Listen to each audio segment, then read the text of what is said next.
আমার স্টাফদেরকে নিয়ে, এবং বারবার আমি স্টাফদেরকে নিয়ে সমস্ত অকেশনে, স্পেশাল অকেশনে আমি সবসময় ওনাদেরকে নিয়ে লেখালেখি করতাম, বা আমার ভালোবাসা দিবস বলেন বা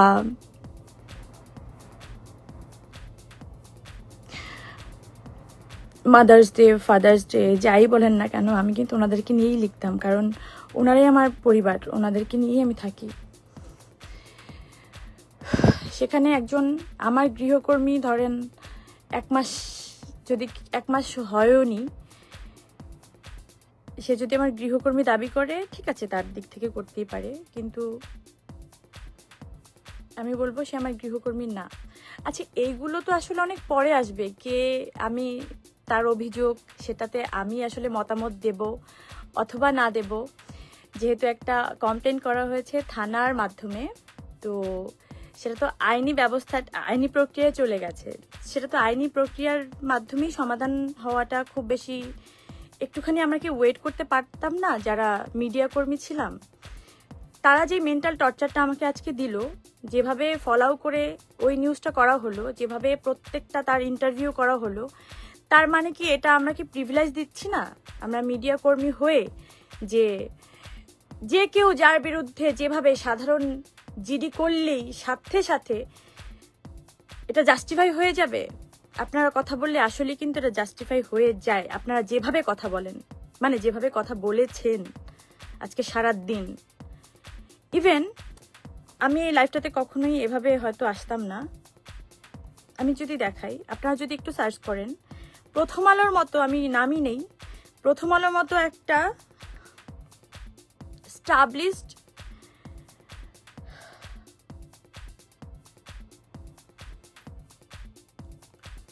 আমি খুবই আশা হতো, আমি জানি না, আপনারা একটু সার্চ করে দেখবেন যারা এই লাইভটা দেখছেন বা পরবর্তীতে দেখবেন, তারা কিভাবে রাত 12টার সময় বা 12টা বাজার একটু আগে তারা একটা নিউজ করে, এবং দেশ টিভির মতো একটা এত বড় প্রমিনেন্ট একটা নিউজ চ্যানেল, তারা ওই মেয়ের ভয়েস সহকারে একটা নিউজ করে, এবং সেটা পুরো বাংলাদেশ দেখে, এবং আপনারা সবাই আমাকে চেনেন। তাতে কতটুকু আমি ছোট হয়েছি বা বড় হয়েছি তা না, আমি যদি অন্যায় করি ডেফিনেটলি আমার শাস্তি পাওয়া উচিত, আমি পাবো, আমি শাস্তি পাওয়ার ওই জায়গাটা রাখি। কিন্তু একটা সাধারণ ডায়েরি থেকে কিভাবে আপনি একটা অভিযোগ করতেই পারেন, যে কেউ একটা অভিযোগ করতেই পারে, সেটা প্রমাণিত হওয়ার আগে আপনি কাউকে দোষী সাব্যস্ত করতে পারেন। কিন্তু যেভাবে আজকে পুরো মিডিয়া আমাকে দোষী সাব্যস্ত করে আমার দিকে আঙুল তুলে যেভাবে নিউজ করেছে, আপনারা একটু যদি খেয়াল করেন, আমি একটু আগে আমি আমার বড় ছেলেকে ঘুম পাড়াচ্ছিলাম, এই জাস্ট দেখেন,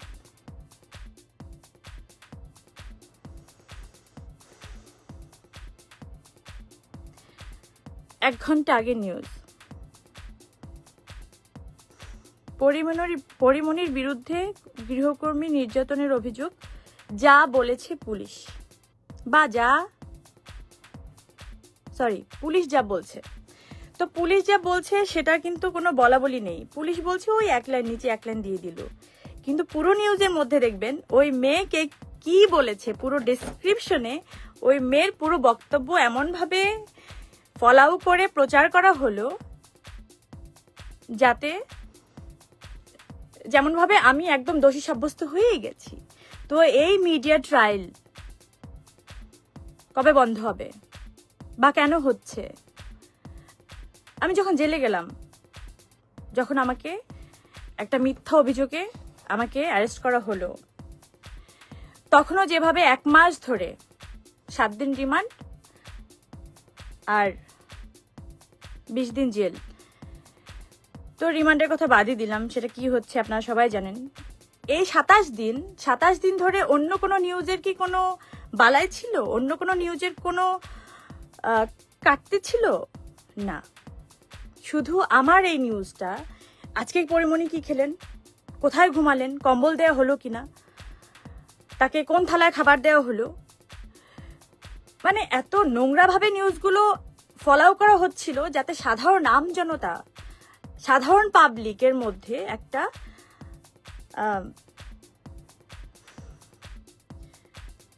ইন্টারেস্ট ফিল হয় যে আচ্ছা কি করছে একটু দেখি, একটু নাটকীয় ব্যাপার। তো এটা আসলে তো ধরেন এটা তো আমার লাইফ, নিজের লাইফ। তো একটা লাইফ তো আসলে নাটক হতে পারে না, একটা সিনেমা হতে পারে না, একটা রিলের জীবনযাপন হতে পারে না। তো আমি তো 10টা মানুষের মতো একটা মানুষ। তো যেটা আইনি প্রক্রিয়ায় উনি এখনো কিন্তু আমি এই এতক্ষণ ধরে লাইভ করলাম, এখন অবধি কিন্তু কোনো অভিযোগের বিরুদ্ধে কোনো কথা বলিনি যে এটা উনি রং বলেছেন, এটা রাইট বলেছেন। আমি কিন্তু কিছুই বলিনি, এখন অবধি বলিনি, কারণ আমি আইনের উপরে আস্থাটা রাখতে চাই বা আস্থা রেখে এসেছি বা এখনো পাচ্ছি। প্রথম আলো যে নিউজটা করেছে, আমি যদি একটু ক্লিক করি, তার মধ্যেই দেখেন, আপনারা একটু নিজেরাই দেখে নিন, আমি লাইভে এত সময় নিব না হয়তো।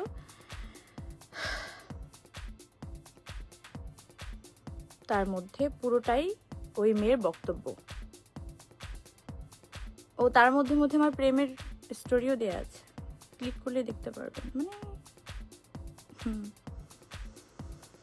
যাই হোক, আমি আর 2 মিনিটের মধ্যে খুব সুন্দর একটা তথ্য আপনাদেরকে দিয়ে আমি এখান থেকে চলে যাব, পরে আপনারা মিলিয়ে নিন জিনিসগুলো যা হয়। কিন্তু আমি যেই সাফারটা করেছি আজকে সারাদিন, সেটা আসলেই কারোর সাথে হওয়া কাম্য কিনা আপনাদের কাছে প্রশ্ন রইল আমার। আমি পুরো মিডিয়াকে, হয়তো একটা মিডিয়া করেছে, 4টা মিডিয়া করেনি, কিন্তু এমন একটা মিডিয়া করেছে যে আরো 10টা মিডিয়া এটা প্রশ্নবিদ্ধ হচ্ছে, কারণ তারা প্রমিনেন্ট, তারা এস্টাবলিশড। তো যারা অনেক এস্টাবলিশড বড়, তাদের একটু ভেবেচিন্তে কাজ করতে হয়। যেহেতু তারা করেননি, এত রাতেও আমার আসলে এসব নিয়ে কথা বলতে হচ্ছে।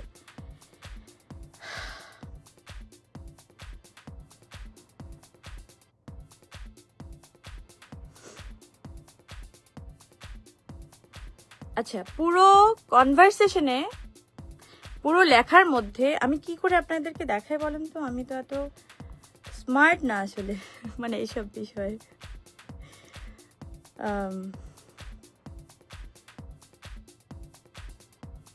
আমাকে নাকি, আচ্ছা, লাস্ট অভিযোগ হচ্ছে, অভিযোগের বিষয়ে মন্তব্য জানার জন্য মুঠোফোনে নম্বর ও হোয়াটসঅ্যাপে বেশ কয়েকবার কল করা হয়, পাঠানো হয় খুদে বার্তা, কোনো সাড়া পাওয়া যায়নি। যেটা 1 ঘন্টা আগে অথবা 1.5 ঘন্টা আগে প্রথম আলো এটাকে পাবলিশ করলো।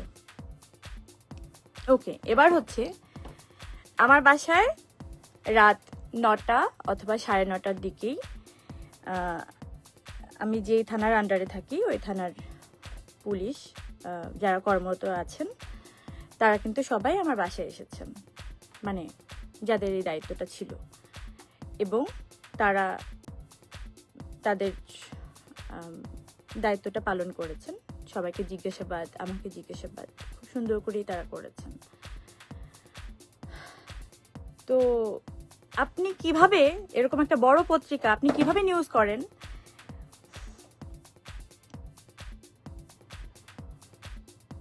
আপনি সন্ধ্যার সময় করতে পারতেন, রাতে করতে পারতেন।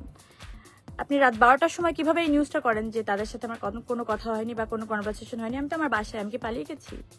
আমি কোনো অপরাধ করেছিলাম? এখনো কিন্তু আমি এই কথাগুলো কেন আসছে আমি জানি না। মানে ধরেন এগুলো আপনারা আমাকে বাধ্য করেছেন। এগুলো কিন্তু আমি কোনো আইনিভাবে কথা বলতে পারি না এগুলো নিয়ে, যেহেতু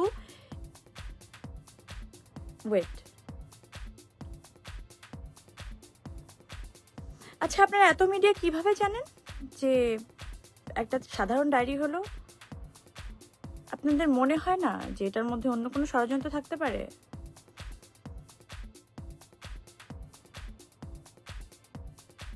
মানে একবারও কেন মনে হলো না আপনাদের? দেখেন, মানে কেঁচো খুঁজতে বা সাপ না বেরিয়ে যায়। আমি তো অনেক কিছু নিয়ে মুখ বুজেছিলাম বা মুখ বুজে আছি। আমি আসলে থাকতেও চাই তাই। আমার 2টা বাচ্চা, আমার এই ফ্যামিলি, আমার এই সুখ শান্তি, আমার কাজ, আমার জীবনযাপন এই নিয়েই থাকতে চাই। কিন্তু দেখেন, আমার বাসায় তো 9 বছর ধরেও একজন কাজ করে। আমার যে ড্রাইভার, উনি 4 বছর ধরে আমার বাসায় কাজ করে। তার আগের ড্রাইভার ছিল 5 বছর, তো 4.5 বছর। তো এরকম বহুত মানুষ আমার বাসায় বছরের পর বছর কাজ করে, কই তারা তো কোনো অভিযোগ করলো না। এই একটা মেয়ে কেন এই 1 মাসের মধ্যেই এসে এত অভিযোগ করলো? 1 মাসও হয়নি। আর যাকে কিনা আমি অ্যালাউ করেছি কিনা, আমার কোনো মন্তব্য আপনারা কি আসলেই পেয়েছেন? বা আমি দিতে চেয়েছিলাম, বা আমি দিয়েছি, সেটাও কি ফলো করে প্রচার করেছেন? করেননি। তো এগুলো অফ করেন, এগুলো করেন না।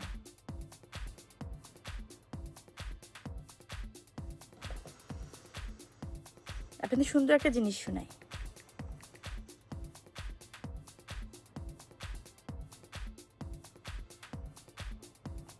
আমি কি এখনই সব প্রমাণ দিয়ে দেব?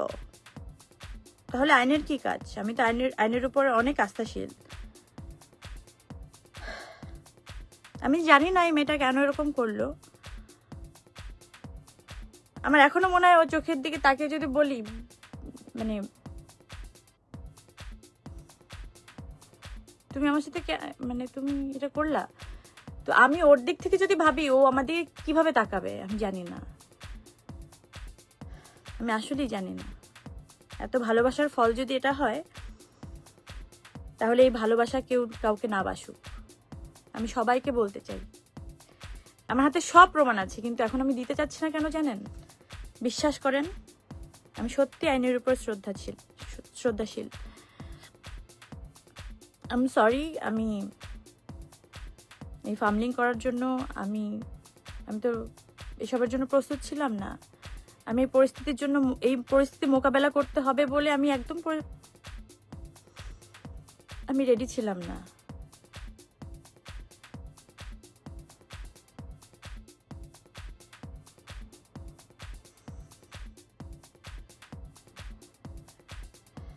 এত মিডিয়া ট্রায়াল বন্ধ করে দেন।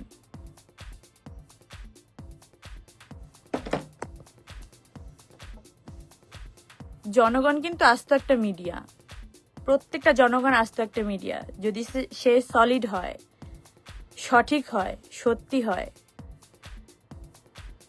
এসব স্টাম্প মারা মিডিয়ার দরকার হয় না। এগুলো করেন না, এগুলো সুন্দর দেখায় না। আপনারা ভাবেন সাপোর্টিভ, এগুলো কি করেন আপনারা? একতরফা এগুলো করেন না। করলে সব দিক থেকে করেন, প্রমাণের জন্য ওয়েট করেন। আমার বাসার নিচে এসে ওয়েট করতে হবে কেন? আমি আপনাদেরকে নক দিব। ওই মেয়ে, আমি আপনাদেরকে কয়বার নক দিছি? ওই মেয়ে যে এতবার নক দিছে, এত মানুষদেরকে কিভাবে হায়ার করলো? আপনাদের নাম্বার কিভাবেও পেলো? নাকি আপনাদেরই গরজ? নাকি হাতে এস লেখা বলে আপনাদেরকে একটু বলদ ফলদ বলেছিলাম বলে আপনাদের গায়ে লাগলো? তো বলদের প্রমাণ দিয়ে দিচ্ছেন। আপনারা আসলেই বলদ, সলিড বলদ। আপনারা গু, আপনারা গোবর, আপনারা পিচাস। আপনারা আইনের ঊর্ধ্বে যেতে চান, আপনারা মনুষ্যত্বের ঊর্ধ্বে যেতে চান, আপনারা জীবনের ঊর্ধ্বে যেতে চান, আপনারা সংসার, জীবন সবকিছুর ঊর্ধ্বে যেতে চান।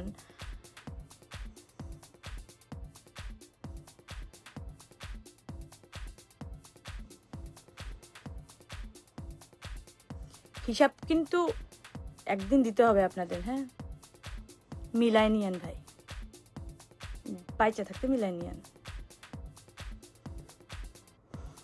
আর কালকে কি কি প্রমাণ চান না? প্রমাণ দিয়ে দিব না আজকে, না আজকে দিব না।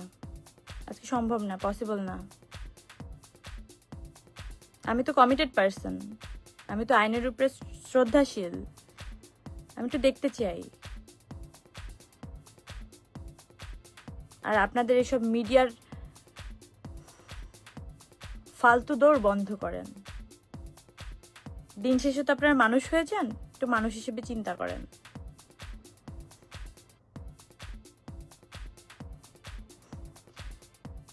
আমার পুরো পরিবারটাই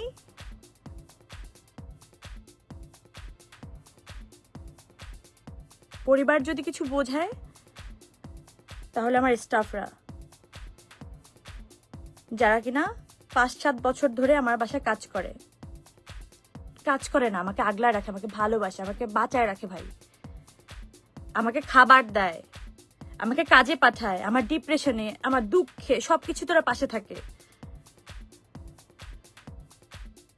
তো যাকে স্টাফ বলবেন, গৃহকর্মী বলবেন, বা জীবনের ওই মানুষটাকে বলবেন, ওই মানুষটার হিসেবে প্রাধান্য দিবেন, তাকে একটু হিসাব করে বললেন, দিন হিসাব করে বললেন। এত সহজ না কেউ কারো জীবনে এসে কারো জীবন নিয়ে নেয়া।